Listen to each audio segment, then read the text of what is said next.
Okay, so we'll start the class. Okay, good morning, good afternoon, whatever it is today. So, hello everyone. So, in this session, we'll be discussing about the problems which I gave you in the previously. So, here we actually gave you some three questions. Okay, so these four questions, and today we'll discuss these four questions in the step by step. So, there was a small mistake during when I gave you the second question. I hope you people have rectified and tried to solve this.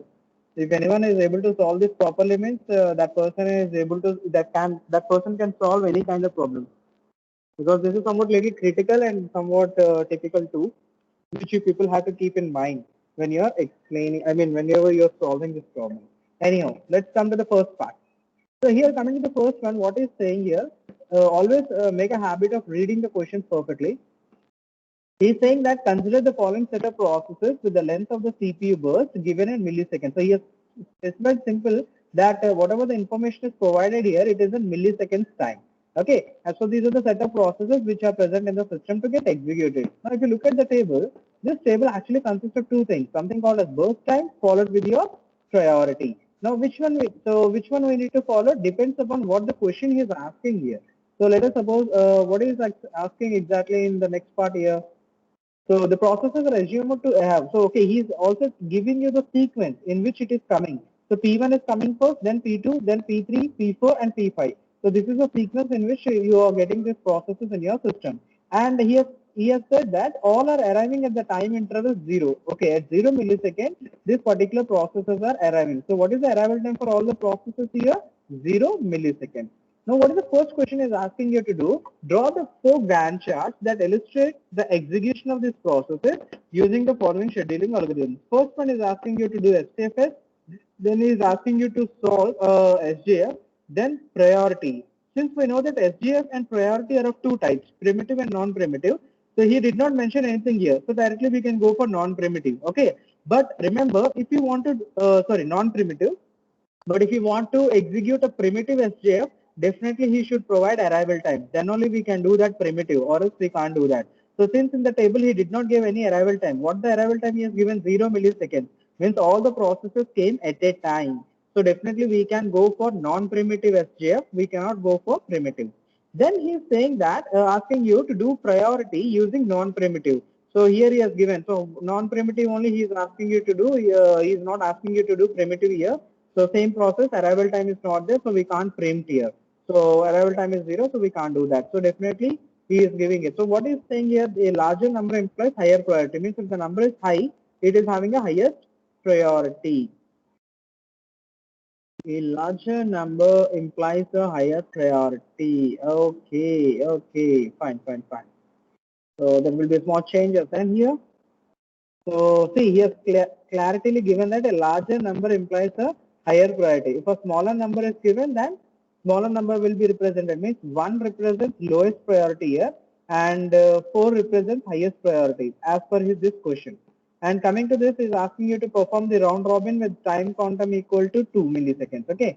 So round robin is asking you to perform 2 milliseconds. So let's first draw the Gantt chart for all the four. So what we have here. Okay, so how we can draw here is something. So let me first write the processes. P1, P2, P3, P4, P5.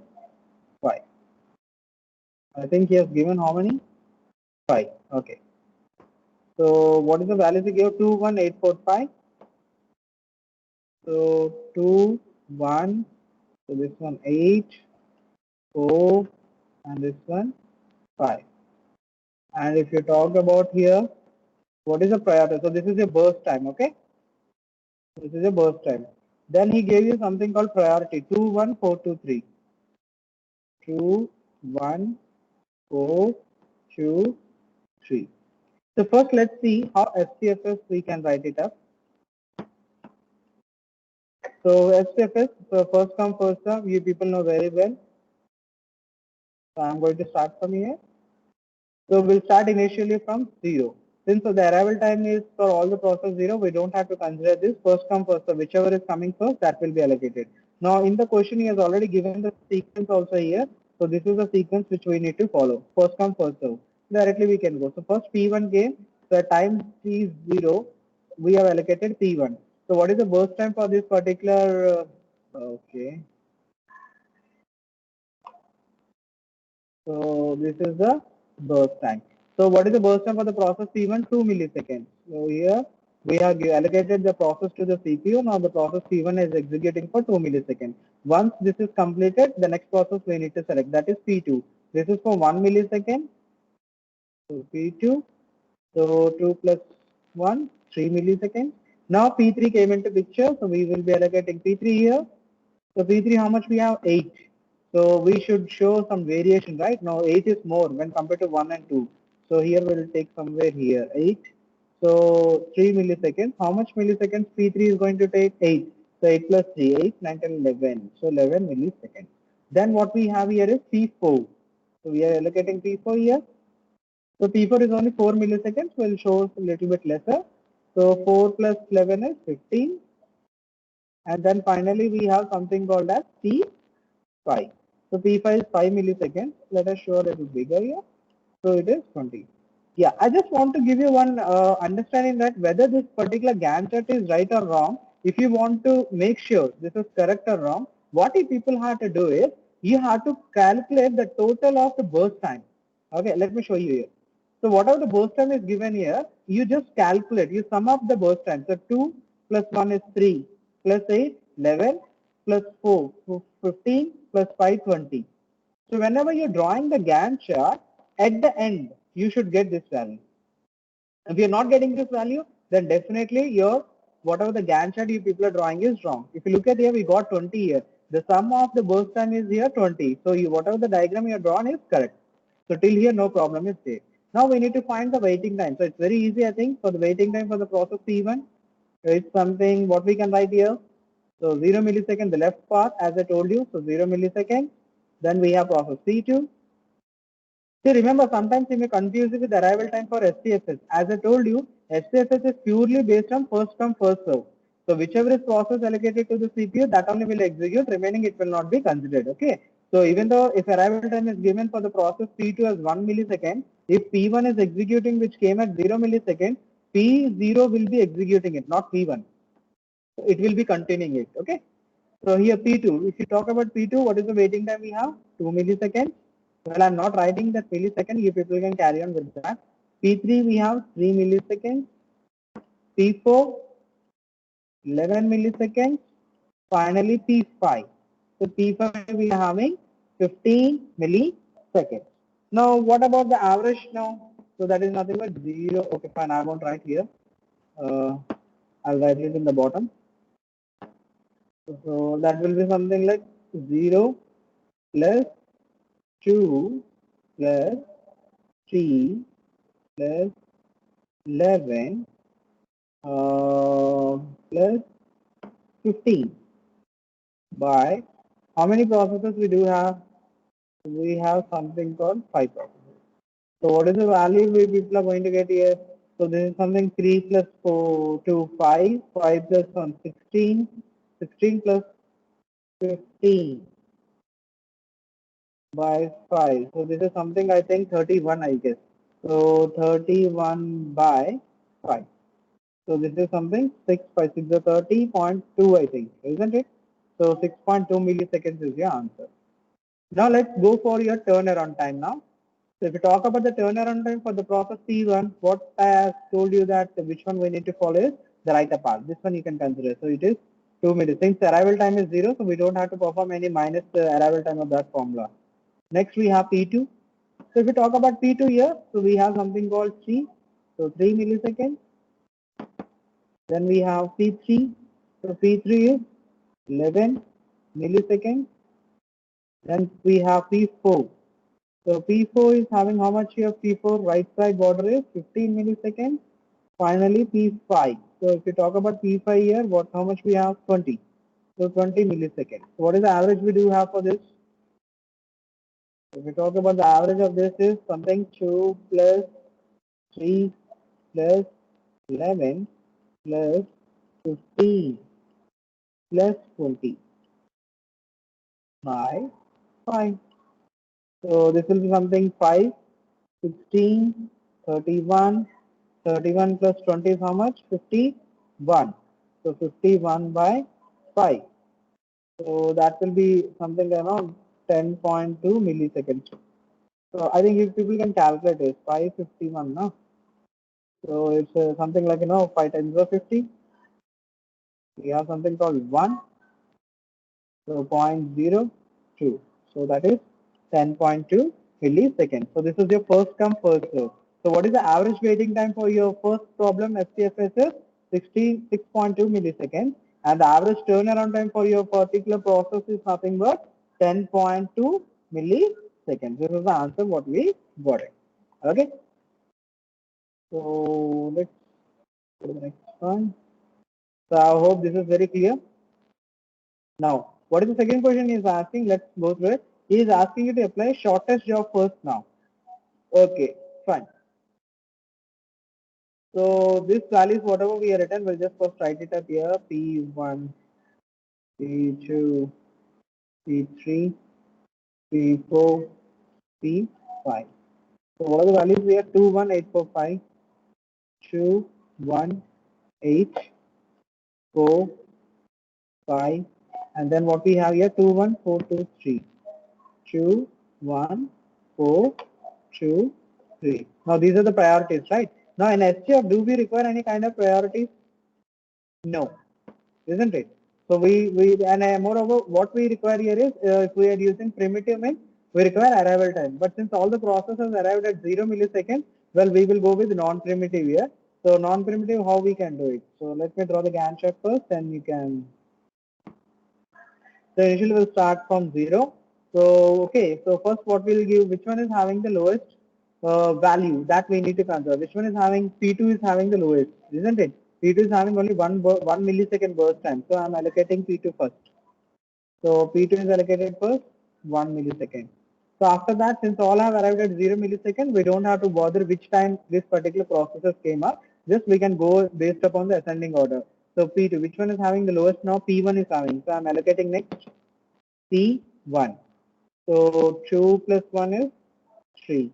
Then what we have, okay, I'm not able to show the variations here. You people can just show the variations, okay? Just make small variation because this is 1 millisecond, this is 2 milliseconds.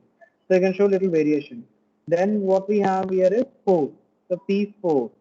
So P4, how much it is taking? 4 burst time is 4 milliseconds. So 4 plus 3 is 7.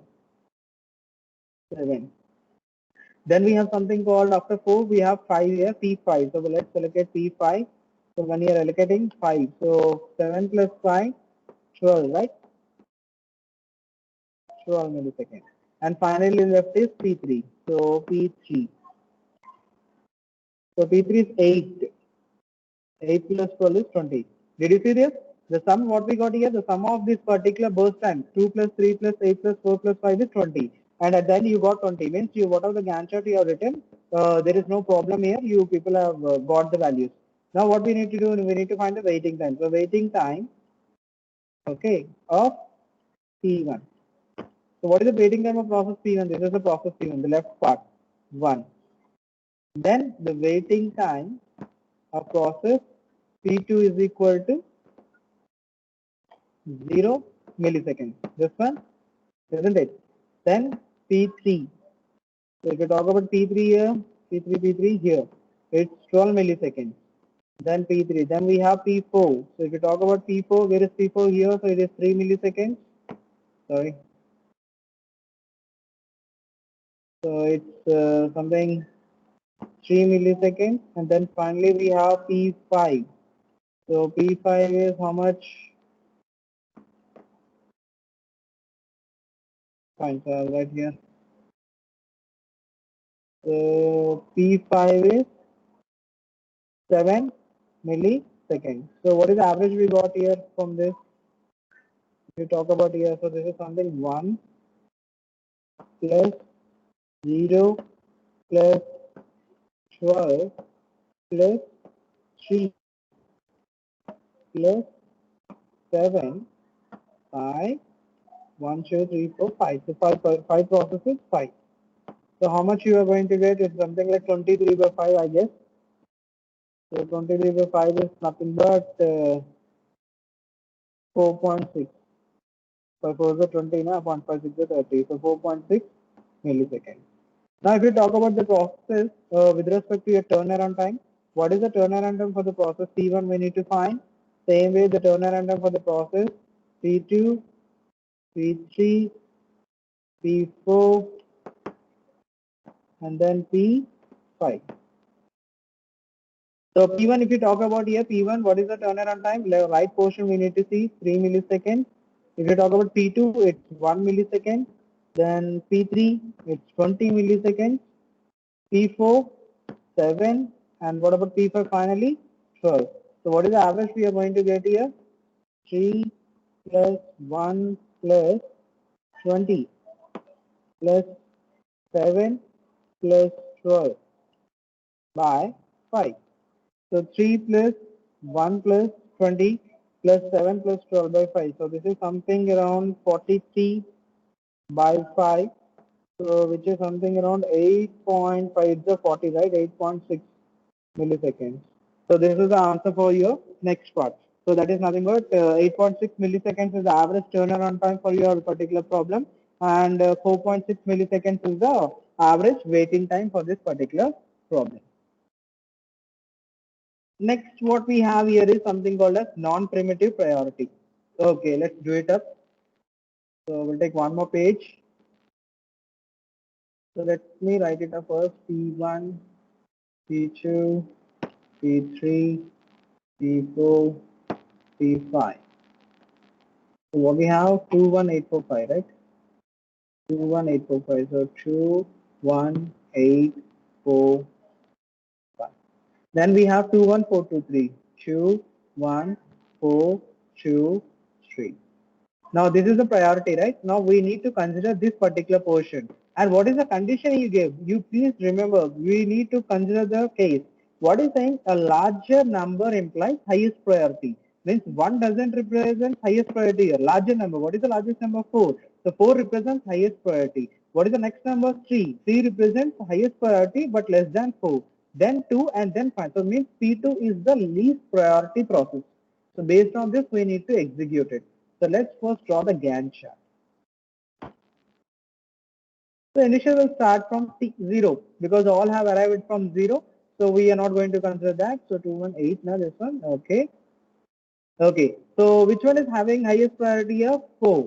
Means we need to consider P3 first. So what is the burst time for this? H. So we are giving as H. Next after 4, what is the next priority we have? 3. Okay, so when coming to 3, which okay, so that is nothing but process 5. So we are allocating process 5 to the CPU. So how much time it requires? 5. So 8 plus 5, 8, 12, 13. I think it's 13. Then after this, what we have next, this one is done then. Okay, now if you come here, you people, you might be saying that there are two priorities, two processes with the same priority, P1 and P4. So whenever you people come across such a kind of scenario where either the burst time is same for the two processes or the priority is same for the two processes, you people can simply follow HCFS order. Means whichever process came first, that we need to allocate. So since here he has all clearly given the order, he has given the order that we need to see now. Which order he has given? So first P1 came, P2, P3, P4, P5. So that is the order. Then based on that, which one we need to consider here? Since P1 came first, we need to allocate this. Okay. So this is the sequence. So that's why we have allocated P1. So P1 bursting time is 2. So this is 15. Then we need to give P4. So P4, what is the burst time? Is giving 4. So 15 plus 4, 19. And finally, the least one what left here is this P2. So I'm allocating P2 here. So that finally gives you 20. Please focus that the Gantt chart what I'm showing here, this is not a perfect one. You have to show the variations, okay? Because 8 milliseconds variation should be different from your this one, what we call 4 milliseconds and then 2 milliseconds. Okay, that size should be reduced. That you people can do with the help of a scale and taking the measurements. Here I can't show that. That's the reason I'm not able to. So when you're writing an exam, make sure that variations are been shown, as I showed you in the slides in the previously. Fine, we got the values now. What we need to do? Let me erase this. Okay. Fine. So let's see what is the waiting time for this particular process. So for the process P1, what is the waiting time we have? So this is, we are calculating waiting time here. So process P1, where it is here. So this one, so this is 13 milliseconds. And what about the process P2? P2, here it is, it's 19 milliseconds. Then P3, so coming to the P3, what we have, 0 milliseconds. P4, so P4 we have 15 milliseconds, and finally P5. So if we talk about P5, how much we have? 8 milliseconds. So what is the average we have here? Average waiting time is equal to 13 plus 19 plus 0 plus 15 plus 8 by 5. So it should give you something around, if you have a calculator, you can use that, or you can use a brain too. 13 plus how much? 19. So it's 32. So plus 15, it's around 47. And finally, what we have? 8. So 55 it is. So 55 by 5. So what we have? 11 milliseconds. So that's your average waiting time. Let's calculate the turnaround time. So now we are calculating turnaround time. So for the process P1, what is the turnaround time we have? P1 15. What about P2? So I think you know which one to consider. P2, the rightmost part, 20. Then we have something called P3. For P3, we have right one is 8 milliseconds. P4, P4 having 19 milliseconds. P5, we are having something called P5 is 13 milliseconds. Okay. So the average turnaround time. Well, I am writing just an abbreviated form. You people have to write in an elaborated way. Even here also, you people have to write waiting time. I will provide you the PDF within which you can see how to write it. So you need to write full statement. Waiting time for the process P1 equal to. Waiting time for the process P2 equal to. Waiting time for the process P3 equal to. In that way. So here I am not able to represent fully. So please don't write in this or else you will be losing the mark. So what is the average turnaround time we got here? So 15 plus 20 plus, it's around 8 plus 19 plus 13 by 5. Okay, so this is 15, nah? So this one maybe reduce a bit. Yeah, 15. So this is your 15. Now just calculate the values, you people will get it. Something 15 plus 20 plus 8 plus 19 plus 13. It's around 75 by 5. 75 by 5 is nothing but it will be 5 on 5. So 5 is a 25. So 25 milliseconds. Now the average waiting time what we got is 15 milliseconds, and for the average waiting, sorry, average turnaround time what we got is 15 milliseconds, and the average waiting time what we got is 11 milliseconds. So this is the way you people had to do it. Next, I hope it is very clear the concept here. Next, we will go to the next one. What is that? Okay, we'll take a new page. So let me write it up first. P1, P2, P3, P4, P5. So P1, what is giving exactly here is something about 2184, not 2184, and then we have 5. So after this, we have 21423. So 21423. Now what he is asking you to do, the last one is, he is asking you to perform a turnaround time with time constant 2. Okay. So he has given a time slice. Okay. Equal to how much? 2 milliseconds. Okay. So let's draw the Gantt chart first. So first 0. So process P1 came. We are allocated the process P1. How much time given slot here? Okay. So the slot is by default 2. So here how much time he requires? 2. So directly he is going to perform. Next comes process P2. So the next slot, how much we are allocating? 2 milliseconds. But how much he requires? Only 1 millisecond is enough for this particular process to complete. So he will complete it. So within 1 millisecond. So 2 plus 1 is 3. After this, what we have? P3. So P3 is coming. He requires 8 milliseconds. But what is the slot we are going to allocate him? Only 2 milliseconds. So P3 we are allocating he will execute only for 2 milliseconds. So 3 plus 2 is 5.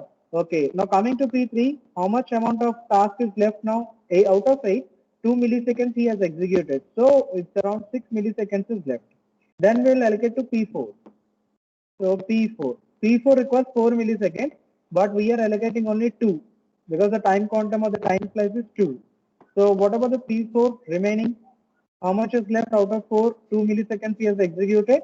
So 2 milliseconds is left. Then we will allocate P5. P5 requires 5 milliseconds of time. So we will allocate only 2 milliseconds. So it is around 9. So what is the remaining time for the process P5 here? So 5 minutes is 3. So 3 milliseconds. Now this one cycle is completed. As I told you in round robin, we will be using a circular queue, right? So here what happens, all this will be repeated. Now since the first part is completed, second is completed, we'll start again. The cycle repeats now from here. So now we'll start again from P3. We will allocate P3 now. Now what is the time? P3 requires 6, but we can give only 2. So 11.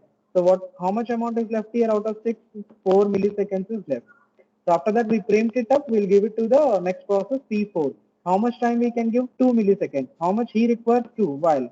Good. So 2 plus 1, 13. So his part is completed. Next comes P5. So if we talk about P5, how much he requires? 3, but we can allocate only 2. So 15 milliseconds. How much left here? 1 millisecond. Let me erase this. Okay, so P3 is left with 4 and P5 is left with 1. Let me write it somewhere. P3 is left with, momentum is executed 2 times, 4. So P3 is left with 4 and P5 is completed. Okay, P5 is left with 1 millisecond. So since who else has completed? P4 is left, P4 is completed. Yes, P4 is completed. Now we will again go repeat the cycle. So first P3 will come. So P3, how much he requires? 4 milliseconds, but we can allocate only 2. So 17.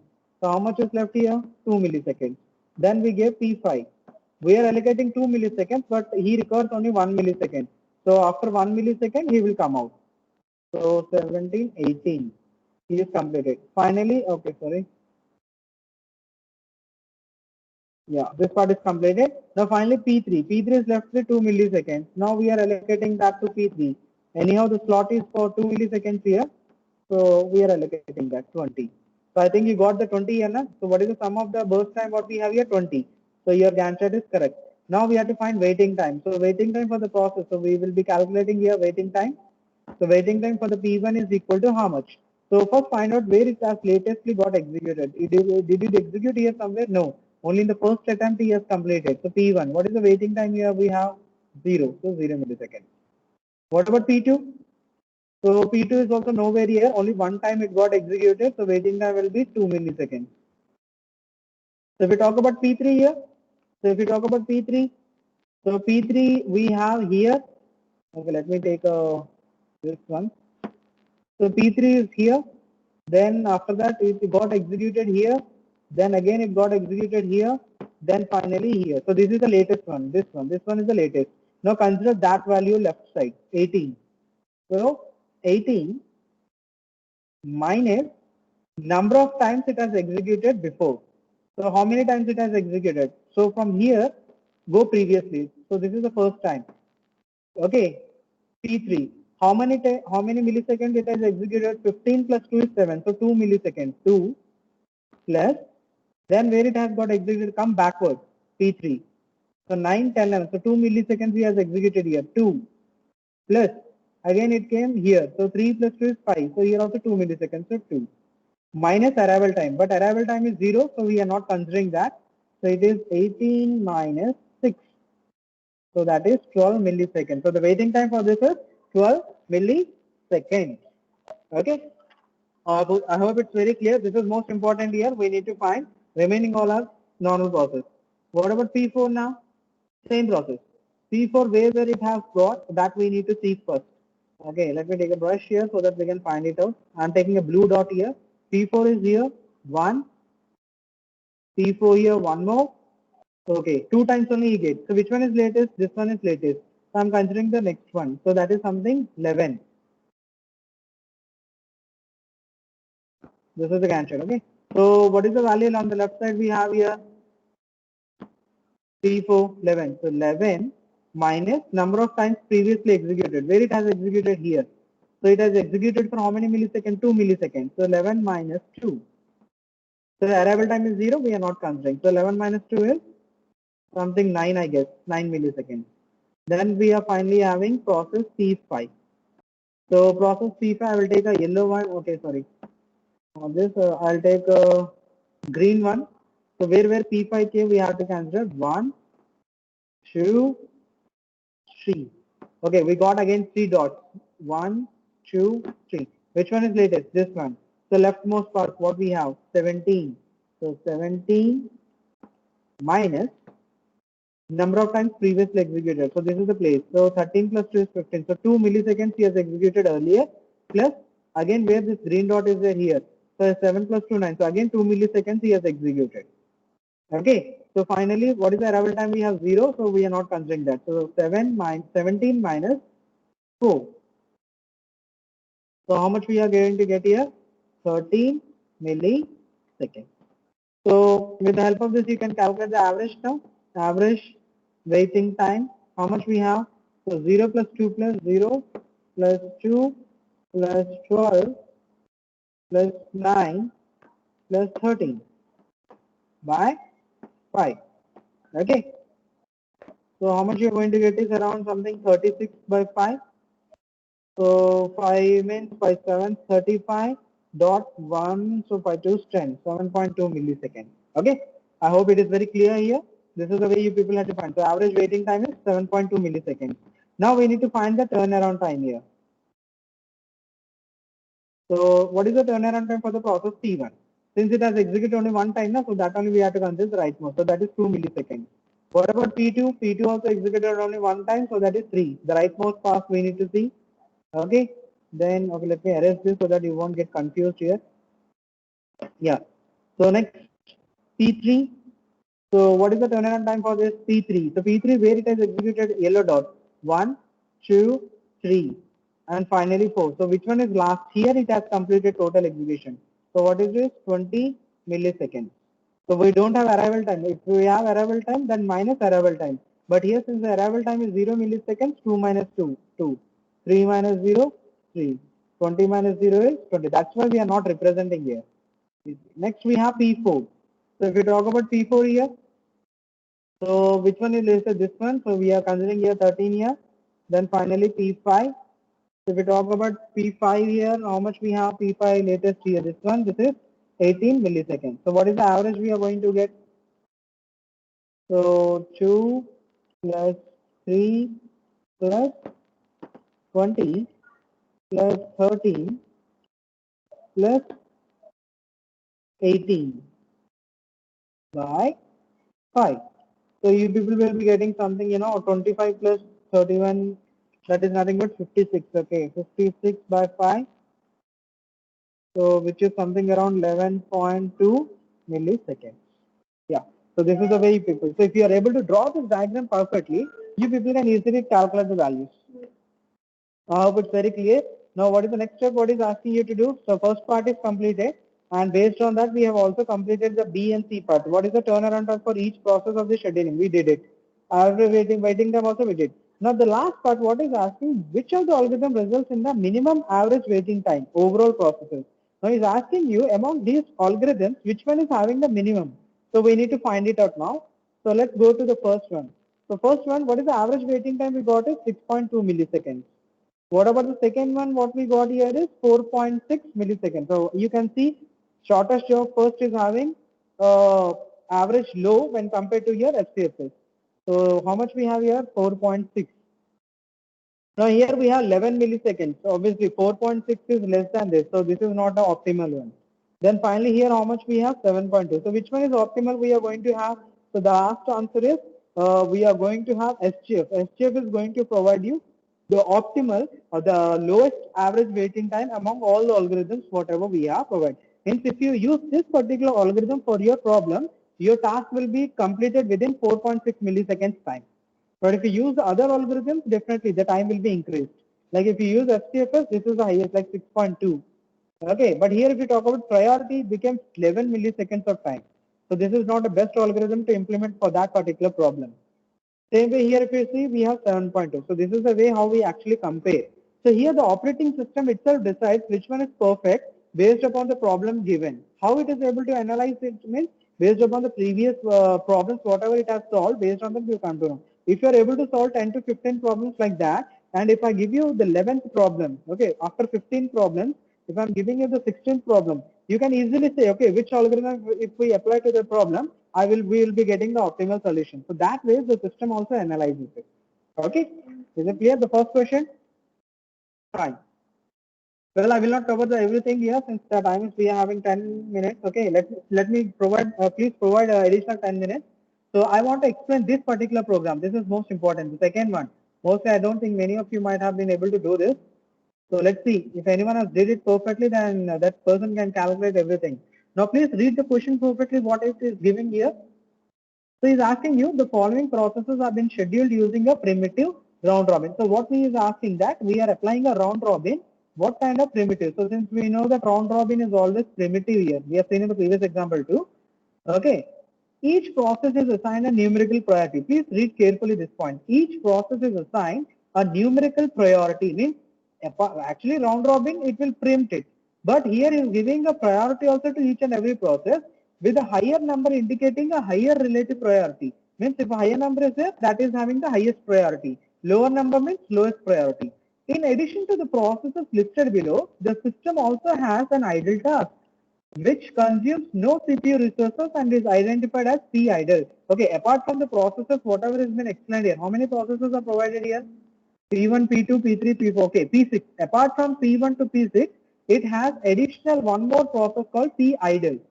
Now this task has a priority 0. So the least priority is given to this particular process and is scheduled whenever the system has no other available process to run. So whenever no process is there to run in the CPU, then this process is given to the CPU to execute.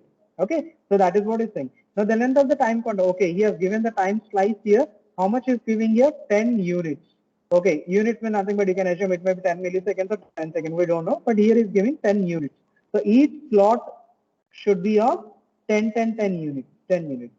Okay, if a process is preempted by a high priority process, the preempted process is placed in the end of the queue. That is what we are doing. So whenever we are preempting a process, that will enter into the ready queue. Again, it will wait for its slot. Whenever it is coming, we will execute it. So let's start with this because this is important one.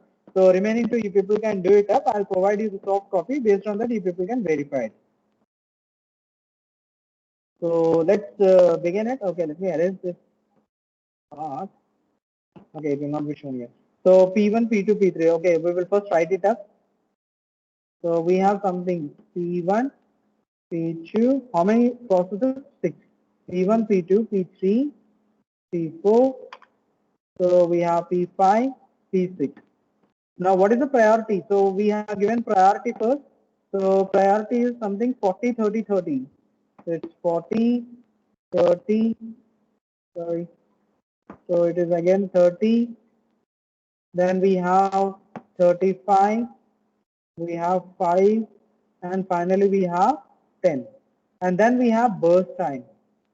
So that's the burst time where we have something called 20, 25, 20, 25, 25. So this is the burst time what we need to follow here. 15, 10, 10. And he has given arrival. So this is important here. He has given the arrival time here. So this is 0, 25, 30, 60, then finally we have 100, and then finally we have 105. Wow, good. So based on this, we need to solve the problem. So what is the algorithm we are going to apply here is round robin. But he has included priority also in this particular round robin. Based on, so we need to make sure priority also and as well as this one, and we need to draw the Gantt chart. Let's start drawing the Gantt chart. It will be a little bit bigger in size, so I'm drawing a bigger one. So initially we'll start. What is that? So what based on this we need to work out. Now at what time the process P1 came? So at 0 milliseconds. So we can start from 0. At 0 millisecond process P1 came. Okay. And after that at 25 milliseconds process P2 came. Means from 0 to 25, no process is there. Only one process is there, that is P1. So we will initially allocate the process P1 to the CPU. Now what is the burst time he is giving here? 20 milliseconds. But remember, we can't give 20 here. Why? Because the time slice what he has given here is 10 units. Means every slot will be of 10 units. So here this slot is for 10 units. This slot is for 10 units. That is what he means to say. After 10 units, he has to print that particular process. Now, P1 requires how much burst time here? 20. But what is the slot we are giving here? 10 units. So P1 will execute for 10 milliseconds. So here, so P1 is executing for 10 milliseconds. I am representing here, so 0 to 10. Okay, after that we are going to print it up. So what is the remaining P? Okay, I will write it up here. What is the remaining time the process P1 requires here? 10 milliseconds. 10 milliseconds completed. Now the system printed because the slot is only for P1. Now the CPU, I mean the operating system will search for the next process. But there is no process until 25 milliseconds. And we have executed only till 10 milliseconds. Still 15 milliseconds time is there. Now in between no other process is there. What is the only process we have? P1. So we will allocate process P1 again. So how much time he requires now? 10 milliseconds, and the slot is also 10 milliseconds. So P1 will execute it 20 milliseconds. Now how much time is completed here? We have completed 20 milliseconds. Okay. What about the next process when it is arriving? 25 milliseconds. Means it is coming after 5 seconds. I mean 5 milliseconds. Then what about the system? Okay. So this is like, for example, consider this is your 25. This is your 30. So at 25, you're going to get this process P2. Then what about this particular slot? This is empty. That's the reason he has asked that in addition to the process given here, there is a one more process called as P idle. And the priority of this process is 0 and is scheduled whenever the system has no other available process to run. So that is what he's saying. So here we don't have any process to run because P2 is coming at 25, P3 is coming at 30 milliseconds. P4 is coming at 60 milliseconds, 100. So we are not getting any in between 20 to 25. So the CPU is sitting idle. For that we have something called P idle. So we will be allocating P idle process here for 5 milliseconds. So whenever, and what is the priority this process is having? 0. Okay, lowest priority. So at 25 milliseconds, the next process came P2. He is having a highest priority. So definitely we need to preempt this idle. Then what we are going to do, we will allocate P2 now. We are allocating P2. I'll just erase this because we have to see the slots now. That's right. So here at 25 milliseconds. So at 25 milliseconds, we have allocated process P2. Now how much time he requires? 25. But we can give only 10 milliseconds. So 25 plus 10 is 35. So okay, process P1 completed. What about P2? How much remaining next? P2 is having how much? 25. So 10 milliseconds we gave. So 25 minus 10. So it is 15 milliseconds. Now what happened? We need to go. So 30. Okay. Just hold on. So here I have to explain you one more thing because I have directly given as 35. But if you see here at 30 milliseconds, process P3 came at 30. So we need to compare it. I did not compare it. Let's hold on here. Just erase this. So 25 na, at what time it came? 30 milliseconds. Let's write with a pencil 30 milliseconds. After 5 milliseconds, P3 came. Okay, so now we need to find out whether we need to give P3 to the CPU or the P2. How we can determine? Based upon priority. If you see here, the priority for both the processes same. So when both the processes have the same priority, what we need to do? We need to select the first come, first serve base. So already P2 is executing in the CPU. So we will not be allowing P3 to enter.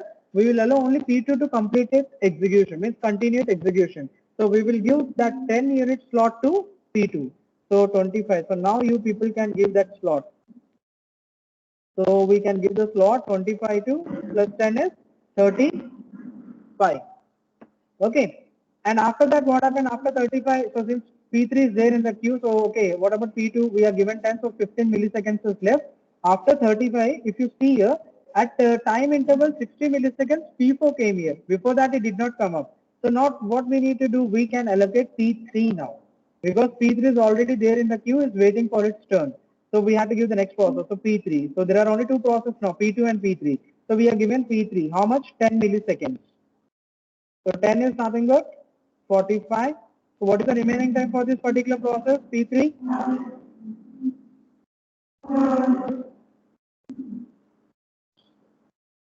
So coming to this particular P3, what is the remaining time we are left here is 5 milliseconds.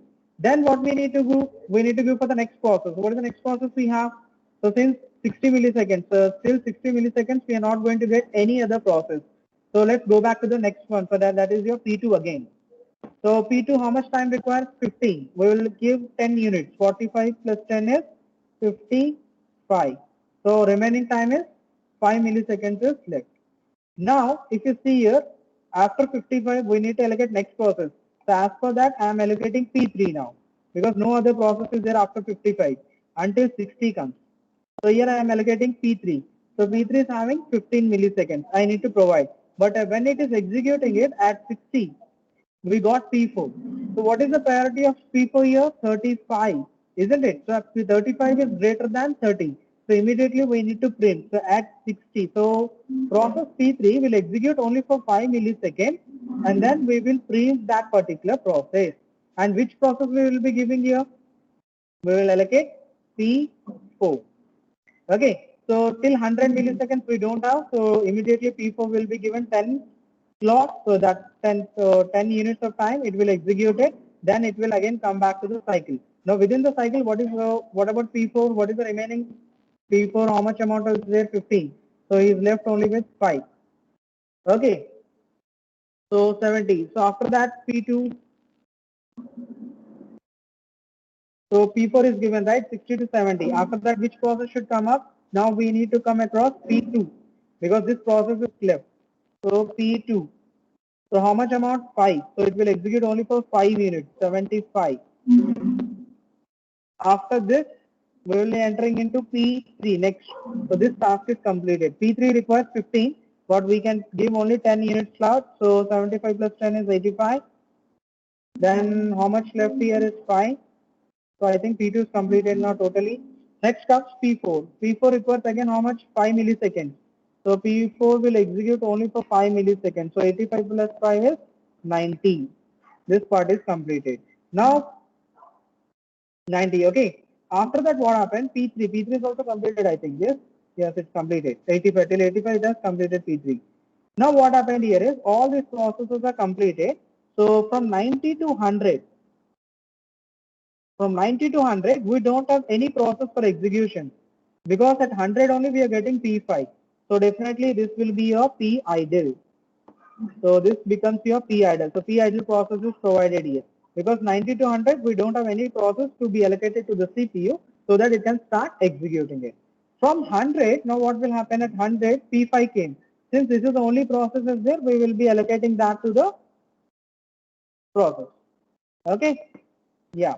Now, how much time it required? 10 milliseconds. But at 105 milliseconds, another process came P6.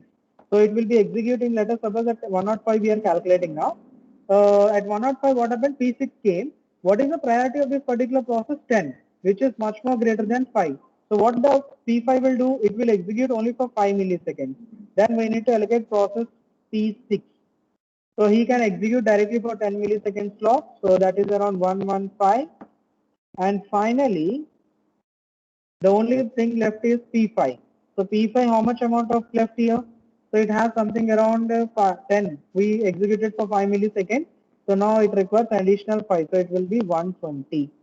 So this is your entire diagram. This is the way you're going to get the values. Is it clear? 120. Now, if you look at here, well, what is the total time what we have? Let's see so that I can explain it. Here there is a small variation. What is the sum of this particular burst time? As I told you, after drawing the Gantt chart, whatever the last value you are getting, this and this should be equal, isn't it? Now, if you look at here, what is the total time we are getting? 20 plus 25. You calculate the burst time. So it will be something. So 20 plus 25 plus 25 plus 15 plus 10 plus 10. So it is 105. What you people got here is 105. The total time what we got here is 105. Then you may ask, sir, we got here 120 here, but you said, so here this our diagram is wrong. Well, actually it is not wrong. Okay, so whatever the value you got here is 120. Among that, this is related to process P1 to P6, but we also use process idle here 2 times. So the pre-idle executed for here 5 milliseconds, and here also it has executed for 10 milliseconds. So 15 milliseconds is executed by process P-idle. So that you have to eliminate 120 minus 15. So that you are going to get something called as 105. So your answer is correct. So this is your diagram. So in total 105 you got it. Okay. So P idle was executing for 15 milliseconds here. That's the reason we got 120. So 120 minus 15 you will get total as 105. This is clear. Hope this is clear here. Now you people have to calculate the waiting time.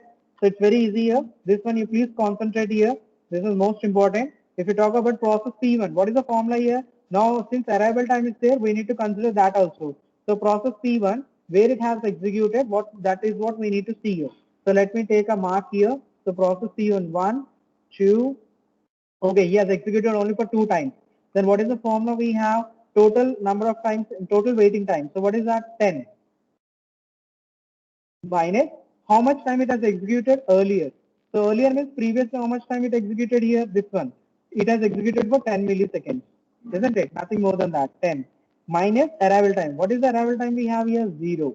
So that is 0 milliseconds is the waiting time for the process P1. Next we have something called as process P2. So coming to the process P2, what is the waiting time we have? Okay, I'll represent with the red color here. Okay, well, we'll take a blue color. So P2 means 1, 2, 3. Okay, only 3 times it came. So what is the total waiting time we have? 70. So I will take 70 minus previously how much it has executed. So it has executed here 45, 55. So it is around 10, isn't it? 10 milliseconds. Plus again it has executed 25, 35. So it is 10. The difference 35 minus 25 is 10 milliseconds. 10 minus arrival time. What is the arrival time for the process P2? 25. So how much you're going to get? 70 minus 20 minus 25 is 35 milliseconds. Okay, so next what we have? P3. Same way you have to calculate for P3, 4, 5, P6. So if you talk about P3 here, how much value people are going to get here for P3? Let's take another color, green. So 1, 2, 3, 6, P3 now. Okay, 3 times. So what is the value we have? 75 here. So 75 minus how many times it has executed, the total time it has executed previously. So this is the green we have. So 55. Okay, so if you see here, he did not execute for 10 minutes. He executed only for 5 minutes. 55 plus 5 is 60. So we are going to consider 5 plus previous one here. So 35 plus 10 is 45. So 10 milliseconds minus arrival time. What is the arrival time here? 30. So 75 minus 15 minus 30. So that will be around 30 milliseconds. Next we have P4. So what about P4 here? So if you talk about P4 again, okay, we'll take the brush. This time I'll take a orange one. So P4 is 1, 2. Okay, he has executed 2 times. What is the value we have? 85. So 85 minus previously it has executed only for 1 time. 70 minus 60 is 10 minus arrival time 60. So 80 minus 70 it is something 15 milliseconds. Okay, so next coming to the P5 here. P5 how many times it executed here? This is the first one. 1, 2. Okay, it has executed only 2 times. So here we will get the value 115. So 115 minus. So 150 minus it has executed only 1 time. 105. So it has executed only for 5 milliseconds. So this is minus 5 minus. What is the value? Arrival time 100. So 115 minus 105 is 10 milliseconds is the waiting time. And then finally P6. Whereas coming to P6, it has executed here. Did it execute anywhere else? No. So this is the only where it has executed. So 105 minus previously not executed, so minus 0 minus arrival time 105. So the waiting time for the process P6 is 0. So what is the average we are going to get is something around 15 milliseconds. That is nothing but 0 plus 35 plus 30 plus 15 plus 10 plus 0 by 6. So we have plus 0 by 6. So that will be your 15 milliseconds. You people can do this. Okay. I hope it is clear till here.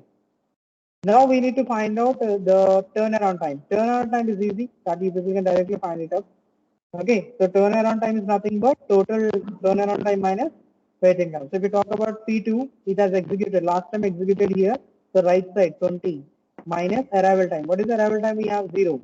So this will be your 20. What about P2? How many times it executed? Blue. 1, 2, okay, 2 times. So right side of the latest one. So 55 minus arrival time. That is 25. So this will be something I think 30. Then P3. If you talk about P3 here, green one. 1, 2, 3. So right side one, 85. So 85 minus arrival time. What is the arrival time we have for P3? 30. So this is around 55. Okay. Process P2, how much we have here? Sorry, there is a small mistake here. P2, 1, 2, and 3. This is the latest. So here it is 75, not. So this is equal to 75 minus 25. So this is something around 50. You people are going to get. So this is how much you are going to get is 80 minus 30 is 55. And then if you talk about P4, P4 is brown, 1, 2. So here we latest is 90, so 90 minus arrival time. What is the arrival time for P4? 60. So that will be 30. So what about P5? P5 is here 120, so 120 minus 100. Arrival time is 100, so 20 milliseconds. And then P6 is 115 minus 105 is the arrival time. So that is 10 milliseconds. So what damage we are going to get here? 20 plus 50 plus 55 plus 30 plus 20 plus 10 by 6. So that you will get around something called 30.8. Well, actually, it's not 6. I think it is by 7. You people have to do it here. The previous one also, I think. Because we have one more state, something called P idle. And that is used whenever the CPU is not having. Okay. So based on that, I think you people can consider P7. So based on that, or else we can do it with 6 only, I think. Fine, you can do it with P6 only. P idle is used only when no process is there to execute. So we are considering based on this process sense, we can do it as by 6. If not, if it is asking you to consider that also means definitely we need to do that with 7. Then you have to do by 7. Okay. So by 6 when you are doing it, you will automatically get the value. So what is the value you got is 30.83 bar. So bar is nothing but multiple 3s. So that is the milliseconds you people are getting by using this particular processor. But let me, so that's the reason we need to understand this when, okay, in addition to the process listed below, the system also has an idle task. Okay, P idle, the task has priority 0. Fine, he is telling about task, it is not a process. Okay, if you see here, what is saying, the system has additional, in addition to the process listed below, the system has an idle task. Okay, but it is not, which consumes no CPU resources. So we don't have to consider that particular thing. Directly by 6, you people can do it up. So this is the value what you people are going. So by 6 only we need to do. So 13.83 bar is the value. So this is the way you people have to solve the remaining problems too. So today also I'll give you some problems. You people can just go through it. You people solve it up and I'll provide you the PDF related to that. Okay.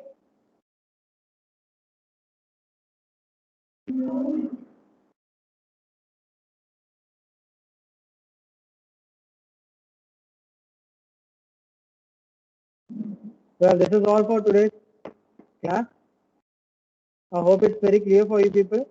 So please just keep on practicing them. Because if you keep on practicing, then only you'll get good information in that, or else it's not possible. Okay? Let's just stop the recording.